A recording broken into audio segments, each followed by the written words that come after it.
Okay, but you can see the audience window, right? Good. Okay, perfect. So let's get started, songbirds. Welcome to pillar number 3, which is all about repertoire. And this is the reason you got into singing in the first place, right? It's all about the songs, and discovering your vocal range is going to be one of the most important things that you can know about yourself as a singer. Why is that? Because learning your vocal range will actually help you understand how low or high you can sing and what songs suit your range the best. So if you don't know your range, singing some songs can get very frustrating at best, right? At worst, not knowing your vocal range can actually be a root cause of vocal damage, and we'll get to that in future pillars, in the pillar on vocal health and wellness. Okay, so that said, have you ever had that moment when you're singing in your car or maybe in front of your friends, and all of a sudden you're straining to reach notes that seem impossibly difficult, whether they're too low or too high? When, on the other hand, some songs might come actually naturally to you, right? So you and your friends may not realize it yet, but that's because of your vocal range. Listen, because being in this situation can actually be detrimental to you. Like, your identity as a singer is completely compromised. And I get that all too well, because I've literally been told, don't quit your day job. Well, I decided to prove them wrong, and I made singing my day job for over 2 decades now. Okay? It's very important to just know your vocal range. So just like I do, you have a very specific range of notes that are unique to your voice. Okay, so wouldn't it be awesome to know exactly which songs suit your voice the best? Of course. So let's get to know your vocal range so that choosing songs will actually be easy and hella quick.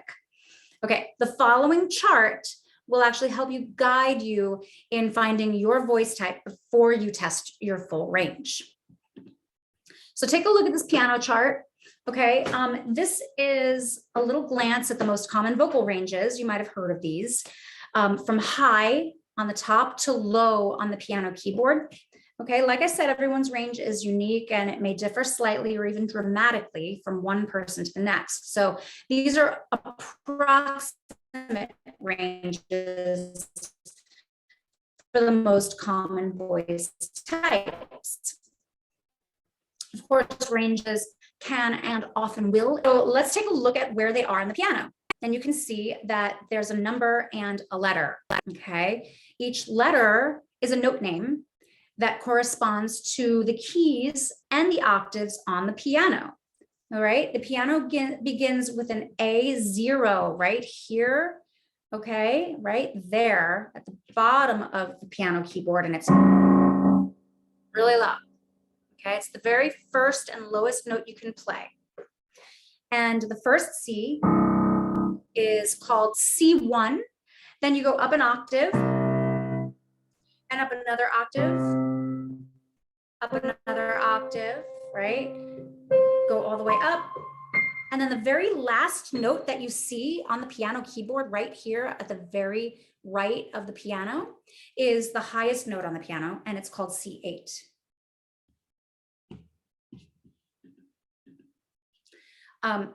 So C4, you can see here, it's kind of pointing it out.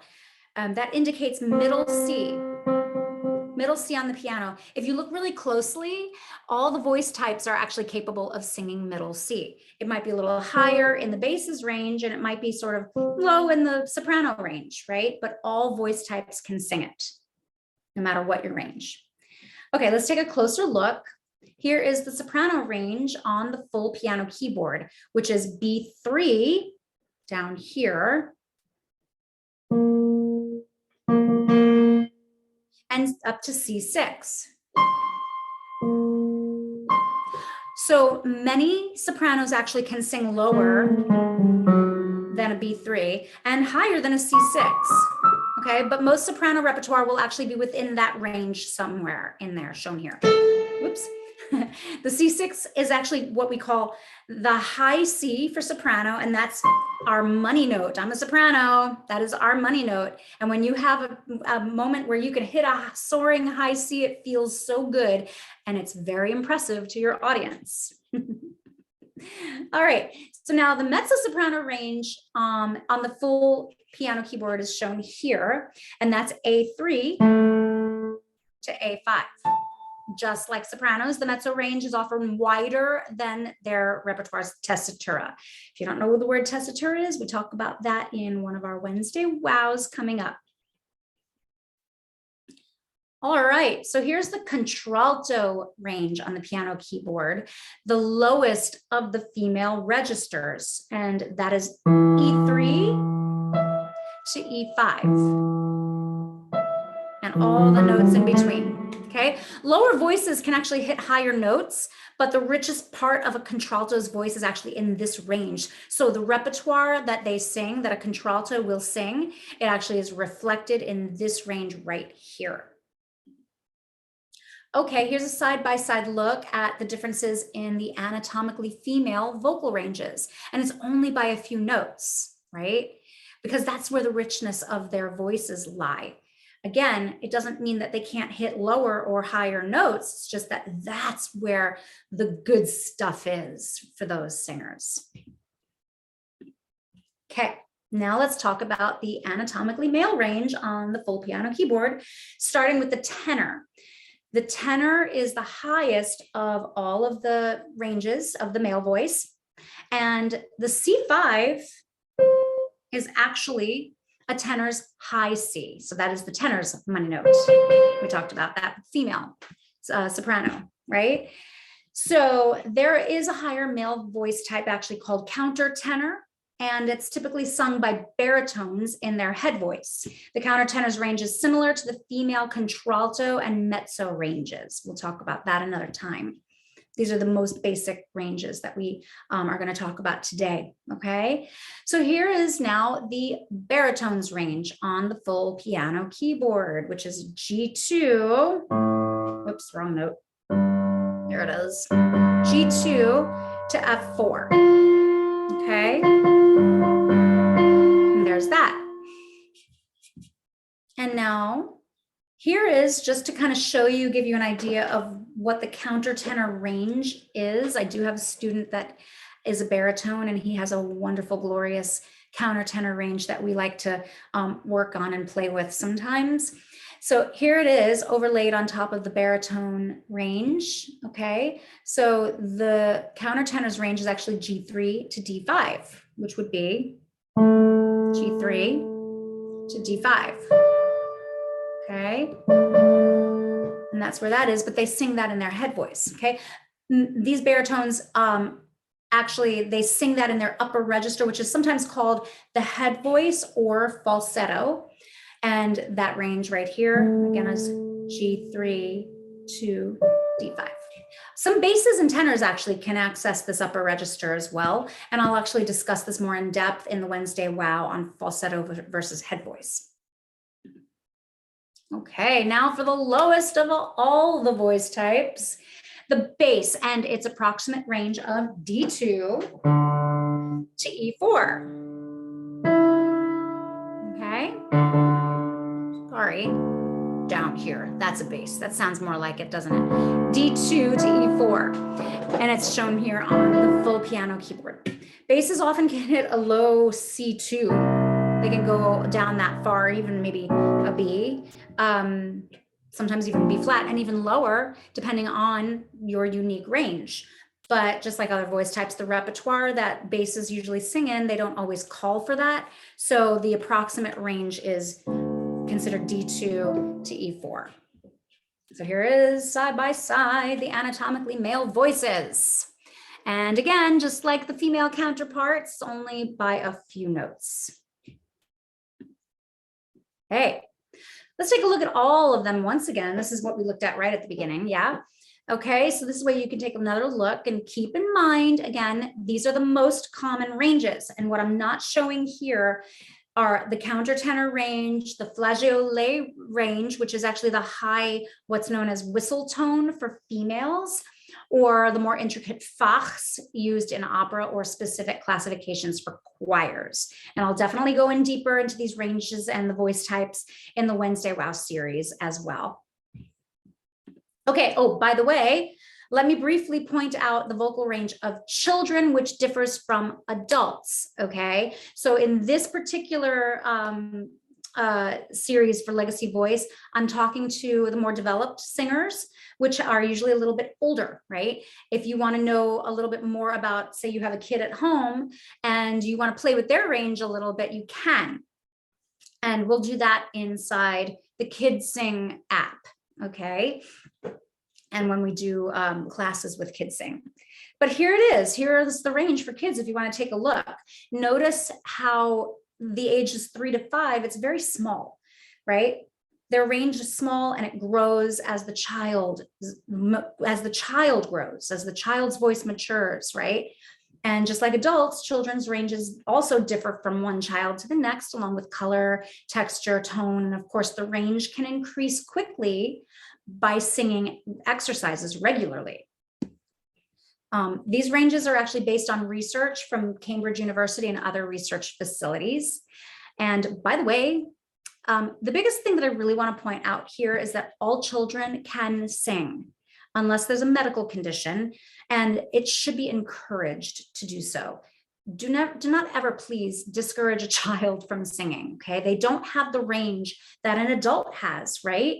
So when an adult is singing a specific range and that child tries to hit it, they won't be able to because they just don't have the physiology yet to, okay? And that's perfectly okay. So as a voice teacher, we work within that smaller range of the child's age, especially for that age. And then we expand it using vocal exercises, and it grows as the child grows, okay? So please don't ever tell a child that they can't sing or that they have a bad voice, or even to stop singing. It's just something that I wanted to point out to you guys. All right, so to get really confident in your voice, knowing your range will help you discover what songs suit your voice the best. And a little trick of the trade, you could always change the key of a song, the key or the pitches of a song, if it's not in your range, if you really want to sing it anyway. You can still sing a song you love and change the key, okay? Keep doing that. All right, so before you get to know your vocal range, you need to know that there are, the voice actually, most voices can actually be divided roughly into 3 main registers, which is the chest voice, the mix or middle voice, and what's known as the head voice, even though we're not actually singing in our head, right? So as you learned earlier, depending on your anatomical gender, your range will differ. It will differ even further within your gender, and it will expand and improve the more you work and exercise it, of course.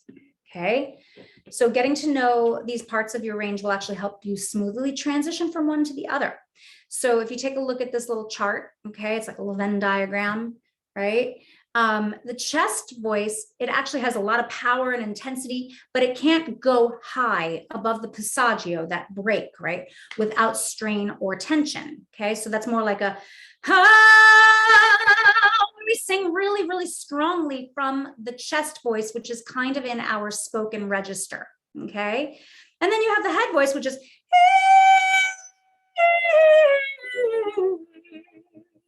and then you have a mix, which is going to have a lot of strength and power and intensity. And you can go high above the passaggio without strain and tension. And that's the part of the voice that I try to work on the most, because that's what healthy singing is. So with all of my students, I want to strengthen that mix, because we're not always going to sing opera or classical music where we have a strong head voice, right? A lot of times we want to sing in, a nice jazz style, but we don't want to strain our voice and try to hit a note that's above the passaggio and we start to strain. We can't hit it and we damage our voice. That's not what we want, okay? So we really want to strengthen that mix. All right. How about a little pop quiz before we test your range, okay? Why is it important to know your range? Anybody want to give me any idea of what that is? You want to unmute yourself and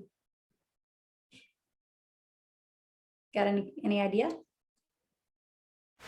To sing correctly. Yes, that's yeah, for sure, right? What else? Anything else?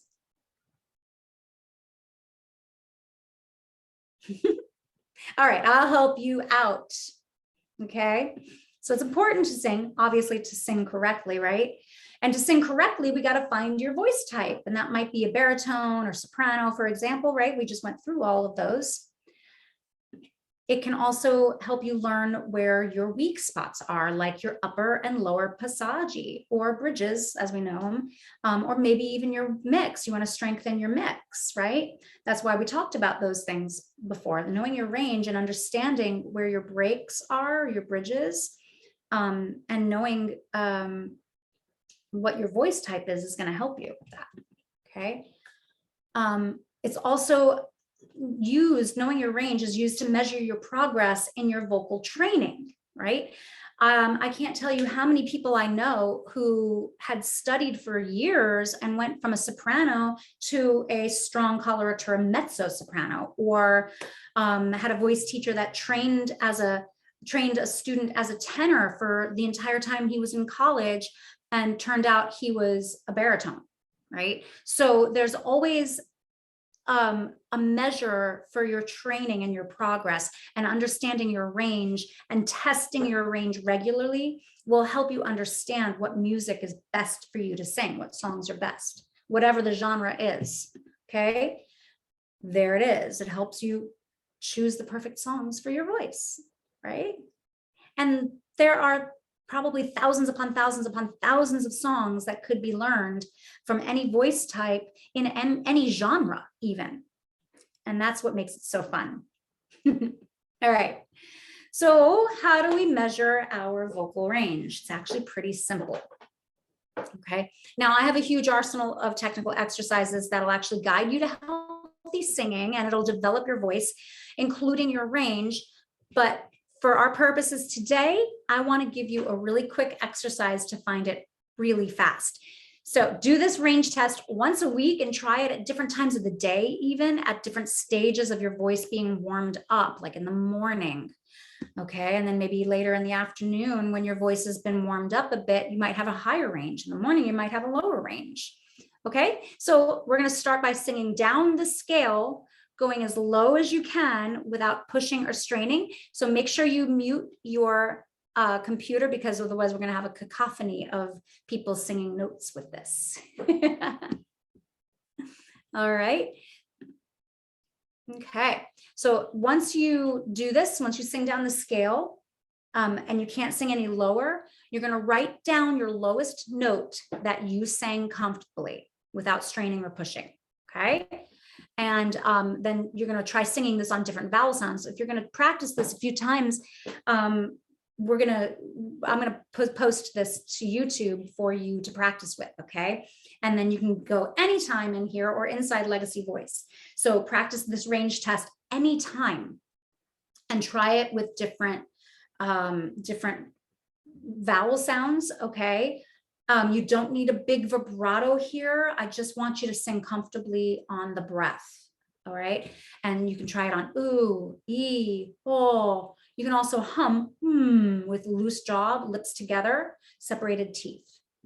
You can try it with a ya, ya, or wah, wah, or you can put a consonant before the vowel. My personal favorite is do, do, do, do, do, do, do, do, do, do. It's very simple and easy to sing on do. Okay. All right, songbirds, let's go. We're going to try this range once a week. Okay. That's your goal, and try it at different times of the day, at different stages of your voice being warmed up. And here's what it looks like. All right. Let's go ahead and play it. Ready?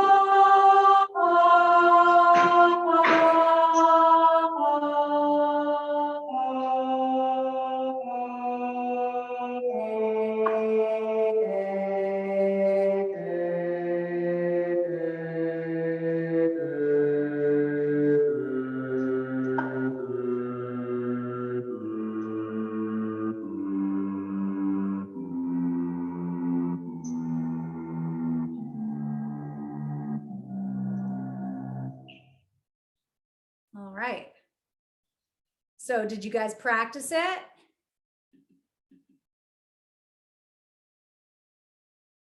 Scott, I'm going to unmute you if you wouldn't mind, because you have a nice low range and I know you do. Did you practice singing it? Are you there, Scott?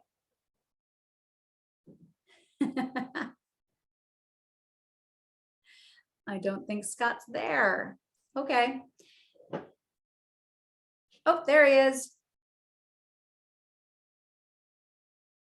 Can you hear me, Scott? No, I suppose not. Okay. Well, when you have done this high to low range tester, write down the lowest note that you could sing. What was the lowest note that you could sing comfortably without pushing? Write that down in your singer's journal, The Songbird's Journey. Okay, we're going to move on to range tester number 2.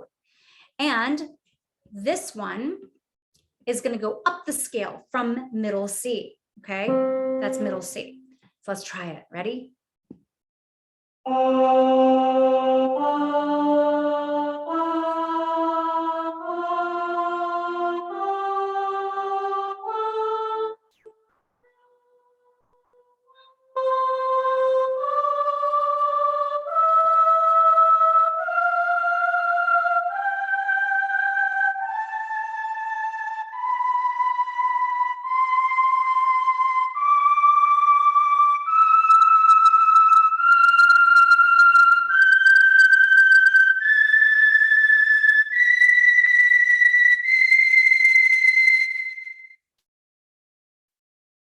All right. What was the highest note you could sing comfortably without pushing or straining?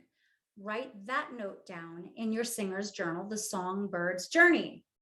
The lowest note that you wrote down from the one going down, and then the one that we just did as we went high, that is your unique range right now.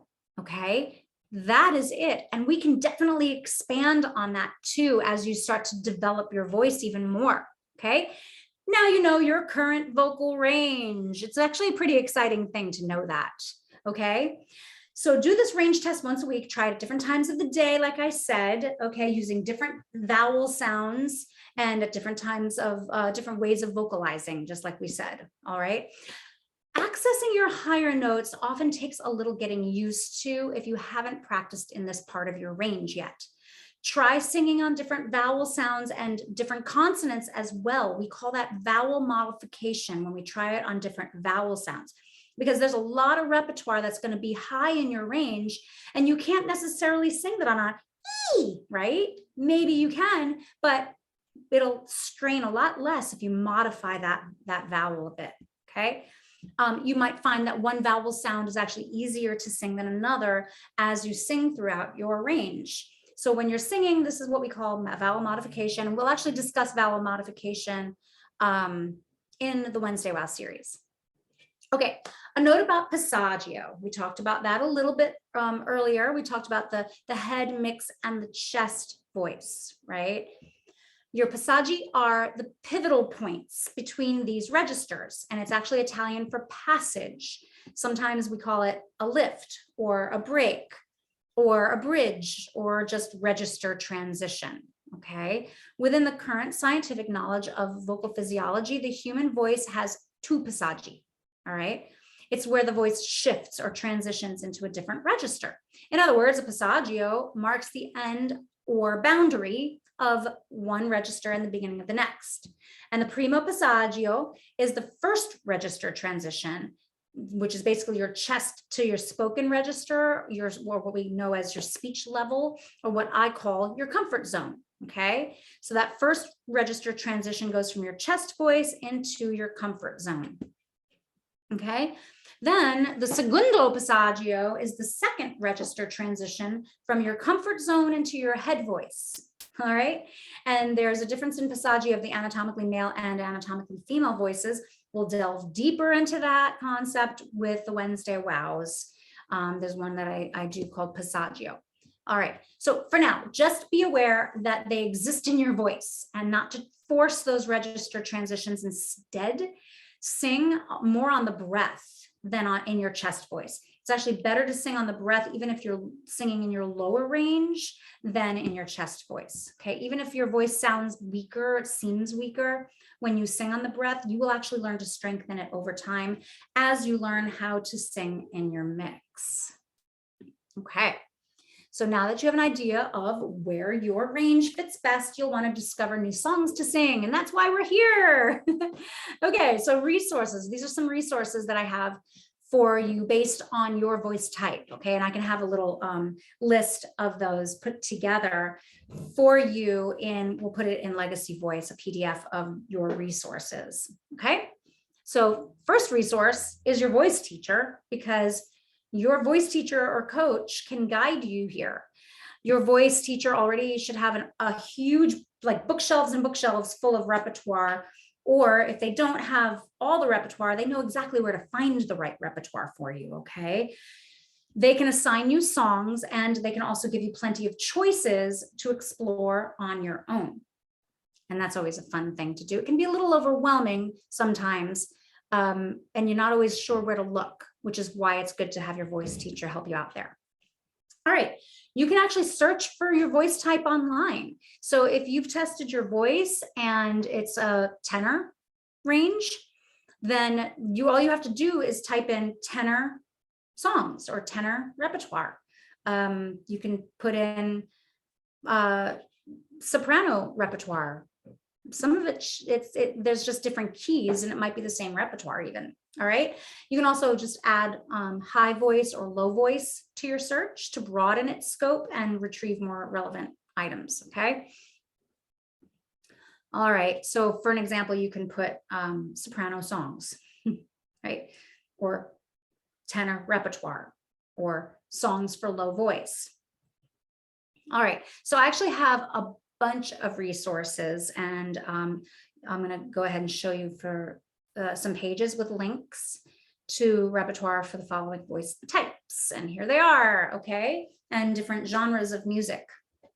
So if you're looking for opera and you're looking for tenor opera arias, you can go to ariadatabase.com and look it up there.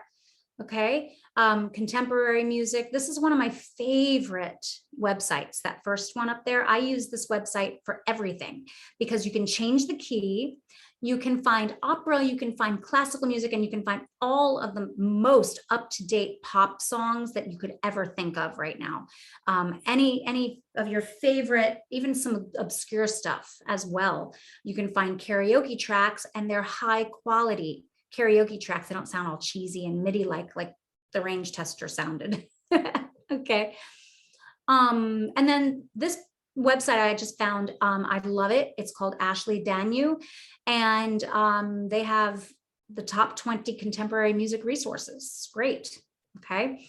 Musicaltheaterresources.com, jazzvoice.com, musicnotes.com, a wonderful website for sheet music that you can also change the key. So if you have a lesson with your teacher and your teacher has a karaoke track for you, you want it to match the karaoke track, but your teacher needs to read the music, that's a great one. Okay. Or if you need to do a band gig and you need to give sheet music to a pianist, they require that sometimes, right? Okay, and Music Spoke is such an awesome website. It's actually from a friend of mine from college who is one of the founders of this website. And it's really taken off, and they do very well. They have a lot of information right there. Okay, resources for choral music, and this is probably the most popular one, and they'll pretty much have just about any choral piece that you're looking for. It's called cyberbase.com. And that's about it. Songbirds, looking forward to knowing what your vocal range is. I'd love for you to write that in the comments on YouTube once this is up. All right. Your mission, should you choose to accept it, is to practice singing with this rangefinder right here in Legacy Voice. And remember to download the accompanying worksheet, and also to keep track of it of your range, especially in your singer's journal, The Songbird's Journey. Now, if you don't have a copy of the Songbird's Journey, I can send you a PDF of that, and you can just print it out on your own, and then just maybe print pages on your own if you'd like. Or you can buy an actual Songbird's Journey journal, which I have right here. I'm going to go grab one and show it to you. Didn't have it handy because I didn't think about it, but here it is. Okay, and this is the Songbird's Journey. I love this. I wish I had this when I was a student back in the day, because it really kind of helps guide you. It helps guide your voice, your range. It helps to get your repertoire on paper, or what you did in class.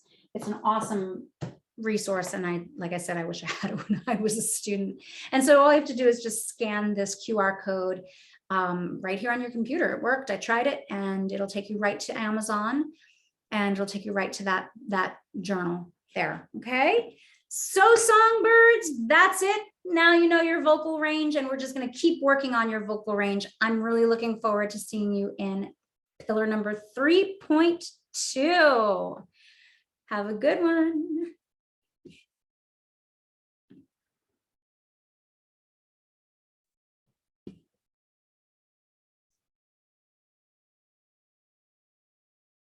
All right.